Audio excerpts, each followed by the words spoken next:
We now continue with more local developments. An International Monetary Fund IMF mission visited Antigua and Barbuda during November 5 to 9 to undertake the 8th review of the program under a standby arrangement SBA approved by the fund's executive board.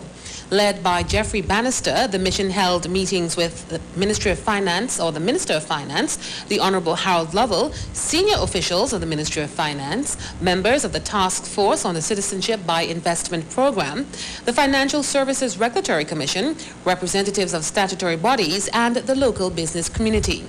The mission also held a video conference with the governor and key staff of the Eastern Caribbean Central Bank, ECCB. More in this report. The mission met with several state-owned entities, including the Antigua Public Utilities Authority, the Antigua Port Authority, St. John's Development Corporation, and the Social Security Board. Discussions focused on the financial situation of the statutory bodies and possible reforms in preparation for a technical assistance mission, which will visit St. John's in January 2013 to help assess contingent liabilities for the central government from statutory bodies. According to Bannister, the focus of the mission was to assess the quantitative performance at end September 2012, monitor the progress of ongoing financial and structural reforms, review progress on the resolution of Antigua and Barbuda Investment Bank ABIB, and confirm fiscal targets for the 2013 budget. The mission discussed corrective measures to ensure that December 2012 fiscal targets would be met, and also came to agreement on the fiscal program for 2013, which will be presented in the budget. Bannister said while revenue review in the first 3 quarters of 2012 was below program targets, it was well above the same period last year and is expected to outperform in the 4th quarter and for the year.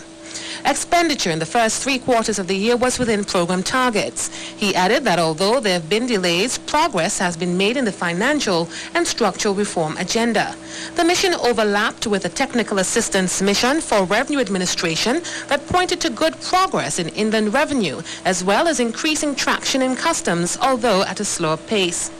The authorities are also pressing forward with the resolution process for ABIB, which is expected to be completed by the 1st quarter of 2013.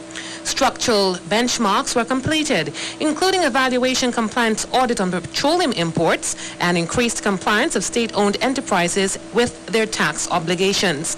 According to the IMF, Antigua and Barbuda continues to demonstrate strong commitment to the policies and objectives of their fiscal consolidation program and recognize the importance of strong macroeconomic, financial, and structural policies in achieving the goals of the National Economic and Social Transformation NEST Plan. Carrying out the plan remains essential to achieving long-term economic growth and job creation. The IMF says discussions with the authorities will be ongoing on the end of December fiscal outcomes and progress on structural reforms. The mission is expected to return to Antigua and Barbuda in mid-February 2013. Trace Cornelius Hernandez, ABS News.